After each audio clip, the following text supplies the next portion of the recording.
أكبر الله أكبر الله أكبر على أمور الدنيا والدين.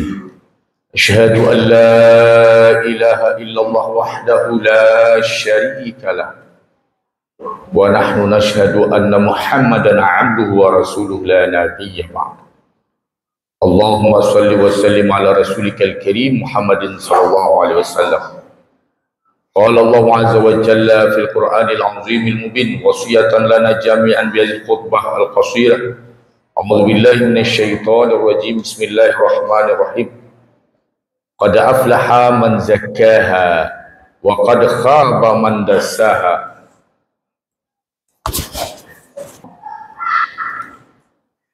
Sidang salatil Aid yang dirahmati Allah.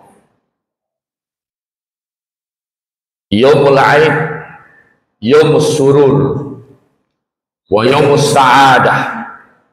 Hari Aid itu adalah hari bahagia, hari kesenangan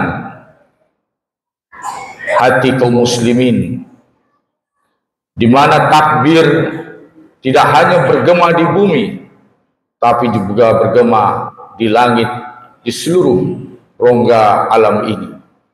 Allahu Akbar, Allahu Akbar, Allahu Akbar, walillahil hamd. Sidang jemaah yang dirahmati Allah, khutbah kita pada kesempatan ini tentang generasi takwa. Hamba Allah yang dirahmati Allah, Yaumul Aid, hari Aidil Fitri. Ibnu Rajab Al-Hambali berkata tentang makna Yaumul Aid. Al-Aidu laysa liman labisal jadid, walakinna al-Aida liman ta'atuhu tazid. Hari raya itu bukanlah untuk pakaian baru, tapi hari raya itu adalah untuk orang-orang yang bertambah ketakwaannya, bertambah ketaatannya, meningkat kesolehannya. Kemudian beliau Imam Ibnu Rajab melanjutkan kalimatnya, wal aidu laisa liman tajammala bilibasin warruku. Hari raya bukanlah untuk orang-orang yang berindah-indah dengan pakaian mahalnya dan juga tidak bermegah-megah dengan kendaraan mahalnya. Walakinnal aida liman, tetapi hari raya itu adalah untuk orang-orang liman ghufirat lahu dzunub, untuk orang-orang yang dapat ampunan dari dosanya. Sidang jemaah Aid yang dirahmati Allah, maka hal ini telah diterapkan oleh Khamisul Khulafa, yaitu Umar bin Abdul Aziz. Suatu hari Umar bin Abdul Aziz, dia didatangi oleh seluruh keluarganya. Mereka meminta kepada sang khalifah untuk dibelikan pakaian baru di hari raya. Maka ketika itu sang khalifah tidak bisa menjawabnya, dan dia coba menyabarkan keluarganya, anak dan istrinya. Kemudian ketika itu sedang jemaah dirahmati Allah, sang penasihat berkata, ya khalifah, kalau alasanmu tidak punya uang untuk membelikan pakaian baru untuk keluarga khalifah, maka kunci Baitul Mal aku yang pegang. Maka pinjam uang Baitul Mal dan aku akan meminjamkannya kepadamu, wahai khalifah. Maka ketika itu sedang jemaah dirahmati Allah, langsung mata khalifah melotot kepada sang penasihat dan langsung menyambar kerah bajunya, menyandarkannya ke dinding. Apa kata khalifah sidang jemaah yang dirahmati Allah? Beginikah engkau layak menjadi penasihatku, menjadi pendampingku? Hal tala'ta luhal mahfuz, apakah engkau telah pergi ke luh mahfuz dan menjamin umurku cukup untuk membayar hutang harta kepada negara? Allahu Akbar, Allahu Akbar, Allahu Akbar, walillahil hamd. Maka ketika itu sedang jemaah dirahmati Allah, ketakutanlah sang penasihat. Kemudian Umar bin Abdul Aziz mendekati keluarganya, menatap wajah istri dan anaknya satu persatu. Kemudian dia berkata, wahai keluargaku, al-aidu laysa liman labisal jadid, walakinnal aida liman khafa bil wa'id. Hari raya bukanlah untuk orang yang berpakaian baru, tetapi hari raya adalah untuk orang-orang yang takut kepada ancaman Allah Subhanahu wa ta'ala. Allahu akbar, Allahu akbar, Allahu akbar, walillahil hamd. Hari raya sidang jemaah yang dirahmati Allah adalah hari berbagi kebahagiaan. Rasulullah sallallahu alaihi wasallam ketika setelah sholat Id, kemudian Rasulullah berjalan, berpapasan seorang anak kecil wanita yang memisahkan dari teman-temannya. Dia memojok, menangis menatap teman-temannya yang bermain. Kemudian Rasulullah mendatanginya dan mendekatinya. Wahai anakku, kenapa engkau? Kemudian dia bercerita, dia seorang yatim sidang jemaah yang dirahmati Allah. Kemudian dia bercerita, orang-orang berbahagia dengan keluarganya, dengan bapak-bapak dengan bapaknya, dengan ibunya, berpakaian baru, kemudian makan yang lezat-lezat. Semua itu aku tidak punya. Aku tidak punya makanan, aku tidak punya tempat tinggal, aku tidak punya pakaian, dan aku tidak punya orang tua. Maka Rasulullah SAW mendengar curhatan anak kecil ini dengan baik. Kemudian Rasulullah meraba kepala dan berkata, maukah engkau menjadikan aku bapakmu dan Aisyah ibumu? Maka anak itu pun mengangguk. Ketika disebutkan keluarga Rasulullah, taulah anak kecil ini siapa yang berkata itu, yaitu Rasulullah sallallahu alaihi wasallam. Dibawa sang anak kecil ke rumahnya, diberikan makanan, diberikan baju baru, kemudian diberikan wangi-wangian. Kemudian setelah itu dia berbahagia dan dia bergabung dengan teman-temannya.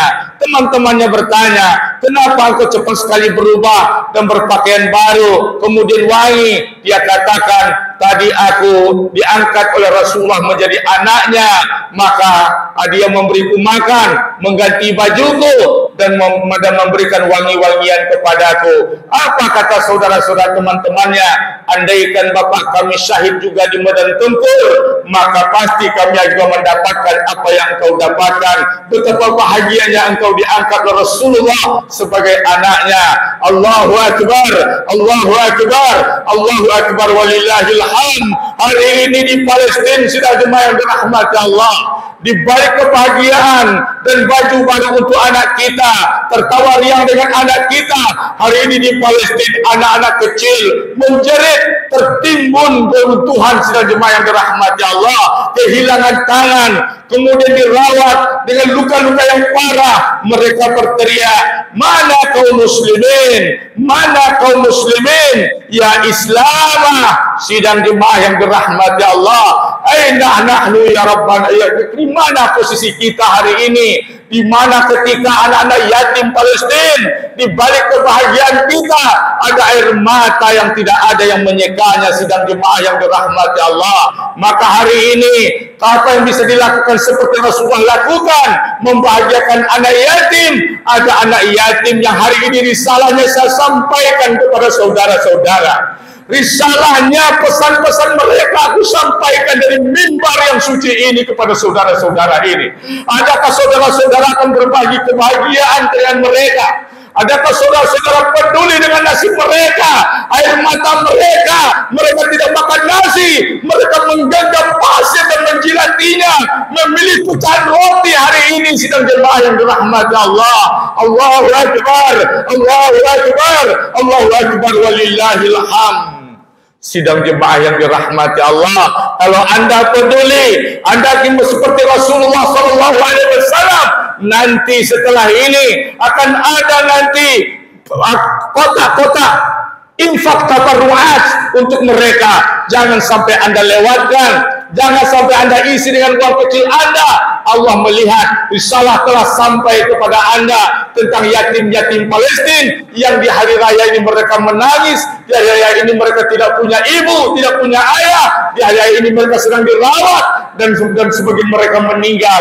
Setelah perdamaian, Israel tetap membombardir mereka. Sedang jemaah yang dirahmati Allah.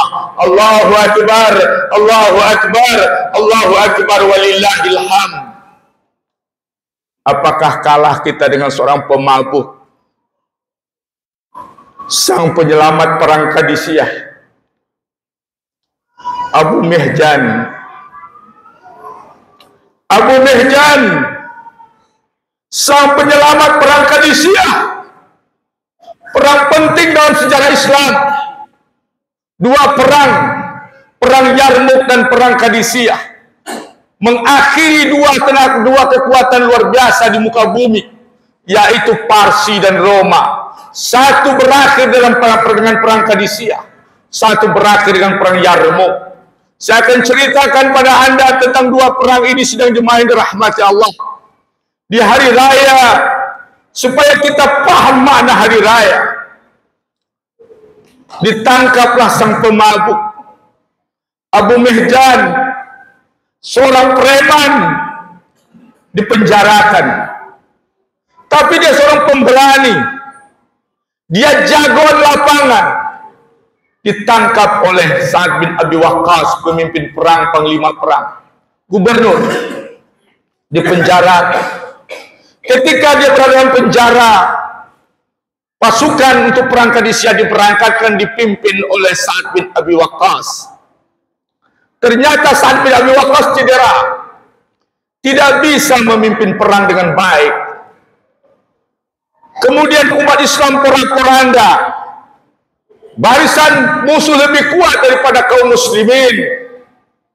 Ketika berita berangkat perang ini sampai ke telinga Abu Mihjan dalam penjara, maka Abu Mihjan menyadari, aku selama ini sering melanggar syariat Allah. Aku juga ingin berbuat yang terbaik, berbuat yang terbaik untuk sejarah hidupku. Aku juga ingin mencatatkan diriku di surga Allah Subhanahu wa ta'ala. Maka Abu Mihjan meminta kepada istri Sa'ad agar dia dilepaskan dan menyusul pasukan. Merengek-rengek dia minta, tidak berani istri Sa'ad karena dia bukan gubernur, dia hanya istri gubernur. Maka ketika itu dia lantunkan syair-syair.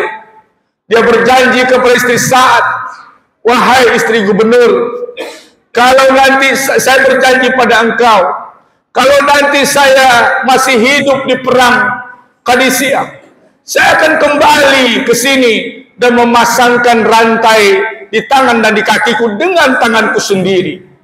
Tapi kalau aku syahid, serahkanlah urusanku kepada Allah Subhanahu wa ta'ala. Beri aku kesempatan untuk memberikan catatan terbaik dalam hidupku. Maka akhirnya tidak tega istri Sa'ad dan dilepaslah Abu Mihjan. Sidang jemaah dirahmati Allah, maka langsung Abu Mihjan naik ke kudanya dengan persiapan perang yang tidak cukup. Diambilnya kuda, diserahkan kuda salah satu kuda Sa'ad oleh istrinya kepada Abu Mihjan. Dengan perlengkapan perang yang tidak cukup, tidak punya perisai yang kuat, kemudian dia mengendarai kudanya tanpa pelana dan sebilah pedang yang dibekali oleh istri Sa'ad. Sidang jemaah yang dirahmati Allah, ketika dia berangkat melangsung ke medan perang, di saat itulah pasukan Islam sedang porak-poranda. Maghrib datang, maka Abu Mihjan sampai di lokasi. Sidang jemaah langsung bergabung menerobos barisan musuh. Maka kehadiran Abu Mihjan ketika itu, sidang jemaah, mengejutkan semua orang. Maka ketika itu ada mengatakan, ini siapa yang paling berani langsung kering satu musuh? Apakah dia Hisam bin Ali? Kata yang lain dia sudah syahid. Kalau begitu ini malaikat. Dan kemudian Abu Mihjan menggugurkan, menewaskan banyak ring satu musuh. Sidang jemaah yang dirahmati Allah, kemudian saat melihat dari kegelapan berkelebat Abu Mihjan depan Sa'ad berkata, kalaulah bukan Abu Mihjan dalam penjara, saya mengira ini Abu Mihjan, tapi tidak mungkin Abu Mihjan dalam penjara. Ini tidak mungkin Abu Mihjan. Maka pertempuran sidang jemaah dirahmati Allah, akhirnya karena karena kehebatan Abu Mihjan meroboh satu musuh, maka melemah musuh Islam ketika itu. Secara spontan barisan musuh jatuh kepada kendali Abu Mihjan, dan mereka berada di pimpinan Abu Mihjan. Dan kemudian sidang jemaah dirahmati Allah, menjelang dini hari kalahlah pasukan musuh. Abu Mihjan memimpin pasukan dan memenanginya, sidang jemaah yang dirahmati Allah.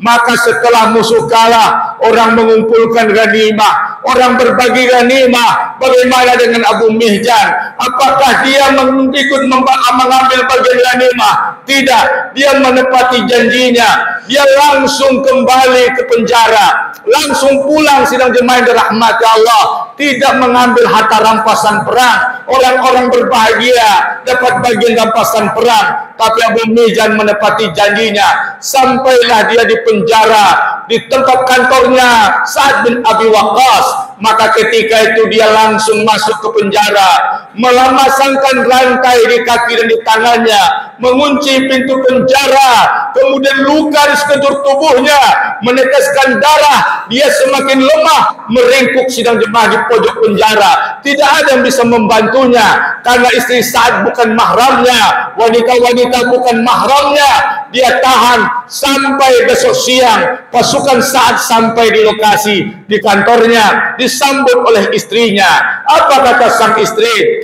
Maza fa'alallahu bikum. Maka mereka kemudian bertakbir, sidang jemaah. Diceritakanlah kisah itu. Awalnya kami kalah, tapi Allah kirim seorang malaikat untuk memenangkan kami. Tetapi kata Sa'ad, aku melihat dia mirip Abu Mihjan. Sang istri ketakutan, dia takut dimarahi suami. Dia bukan seorang gubernur, tidak mewenang dia melepaskan seorang pemabuk yang dipenjara. Maka ketika itu sidang jemaah dirahmati Allah, akhirnya si istri mengaku, lahua Abu Mihjan, maafkan aku wahai suamiku, aku telah lancang.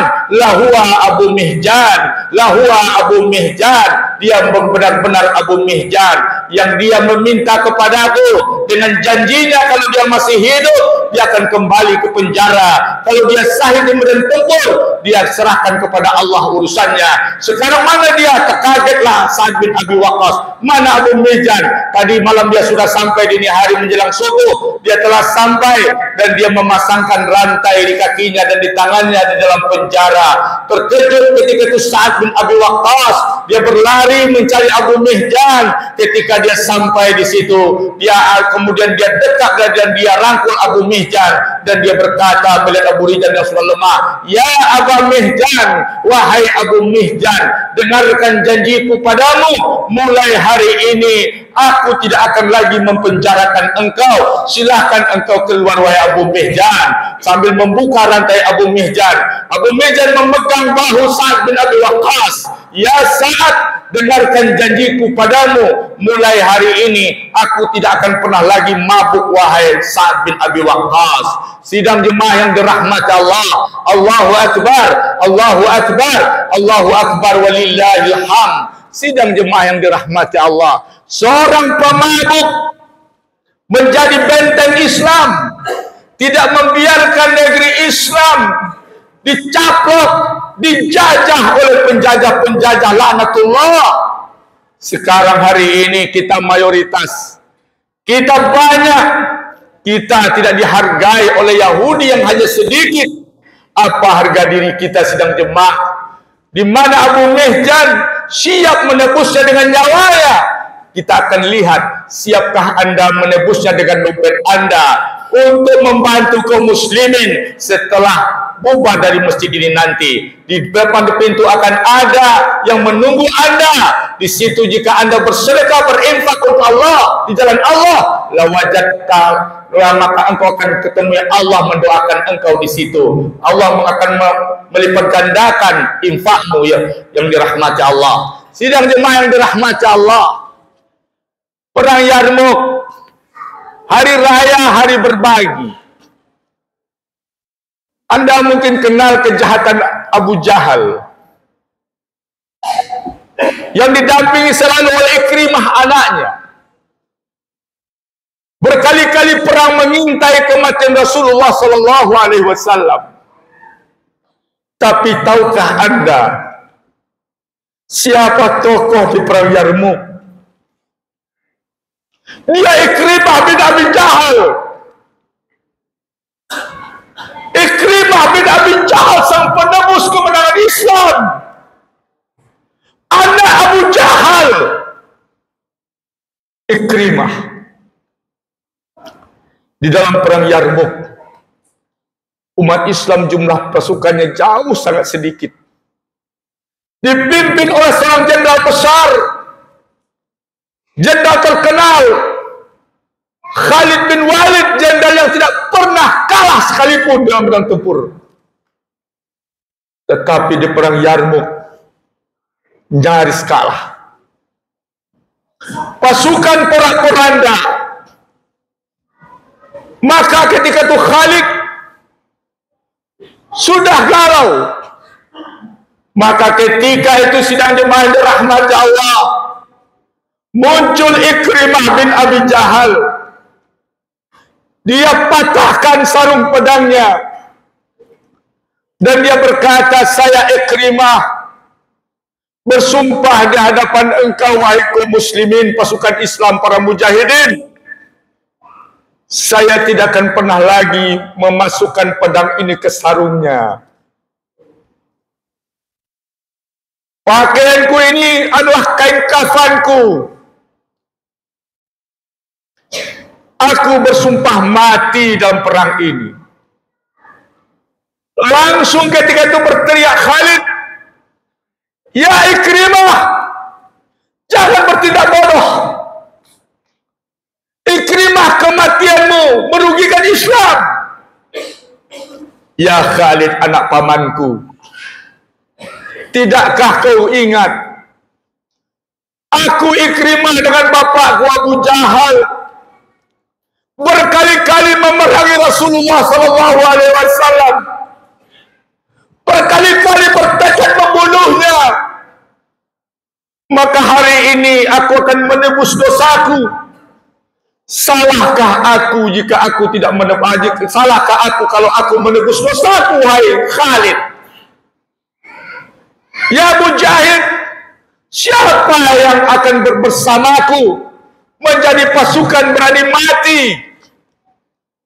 Maka melompatlah 400 orang berbaris berjejer di belakang Ikrimah bin Abi Jahal. Pasukan yang bersumpah mati, yang tidak akan lagi memasukkan pedangnya ke sarungnya.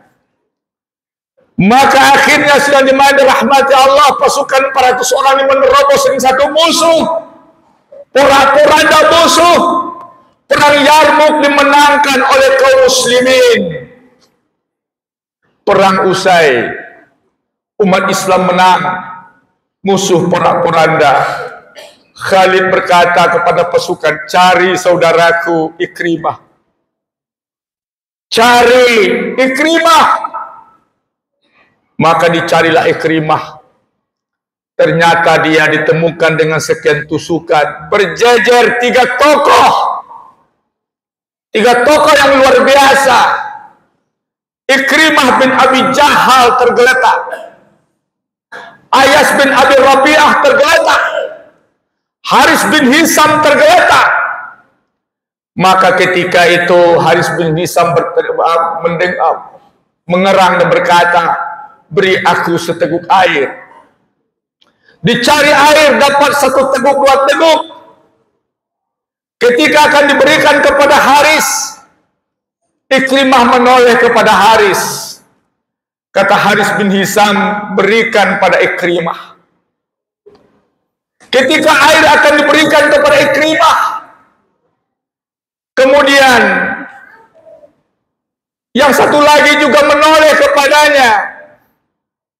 Ayas bin Abi Rabi'ah juga meminta air. Kata Ikrimah, dulukan Ayas bin Abi Rabi'ah. Sebelum air sampai kepada Ayas bin Abi Rabi'ah, Ya'yas bin Abi Rabi'ah meninggal dunia, wafat syahid. Air dikembalikan kepada Ikrimah. Ikrimah pun syahid. Dikembalikan kepada Haris. Haris pun syahid. Meninggallah 3 tokoh yang lebih mendahulukan saudaranya daripada dirinya. Berikan airnya pada Ikrimah. Dia lebih membutuhkan daripada aku. Berikan air harinya kepada Ayas bin Abi Rabi'ah. Kata Ikrimah, dia lebih membutuhkan kepada aku. Ketiga-tiganya syahid karena mendahulukan saudaranya. Bagaimana sikap Anda untuk Palestina yang hari ini dengan seluruh deritanya? Apakah Anda paham dengan pesan Ikrimah bin Abi Jahal, Ayas bin Abi Rabi'ah, Haris bin Hisam yang mendahulukan saudaranya daripada dirinya, dan mereka siap menghadapi mati demi menyelamatkan saudaranya.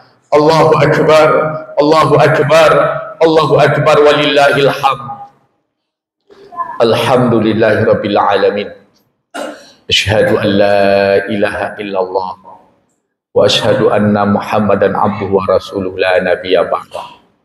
Ibadallah, usikum wa nafsi bittaqwallah faqad fazal muttaqun. Qala Allah azza wa jalla fil Qur'anil azimil mubin. A'udzu billahi minasy syaithanir rajim. Bismillahirrahmanirrahim. Ya ayyuhalladzina amanu, hai orang-orang yang beriman, mayartadda minkum an dinihi fasawfa ya'tillahu biqaumin, siapa yang murtad dari agamanya Allah ganti dengan generasi baru. Yuhibbuhum wa yuhibbuna, generasi yang Allah mencintai mereka dan mereka mencintai Allah. Azillatin 'alal mu'minin, peduli terhadap orang beriman. Aizzatin 'alal kafirin, aizzah, ditakuti oleh orang-orang kafir, ditakuti oleh orang kafir. Yujahiduna fi sabilillah, mereka selalu berjihad di jalan Allah. Wala yakhafuna laumata laim, mereka tidak pernah takut terhadap tantangan intimidasi siapapun. Zalika fadlullah ya'tihi may yasha, itulah kemuliaan yang diberikan Allah, diberikan kepada orang-orang yang Allah inginkan. Allahumma shalli ala Muhammad wa ala ali Muhammad kama shallaita ala Ibrahim wa ala ali Ibrahim fil alamin innaka Hamidum Majid. Allahumma lakal hamdu kama yanbaghi li jalali wajhika wa 'azimi ismik.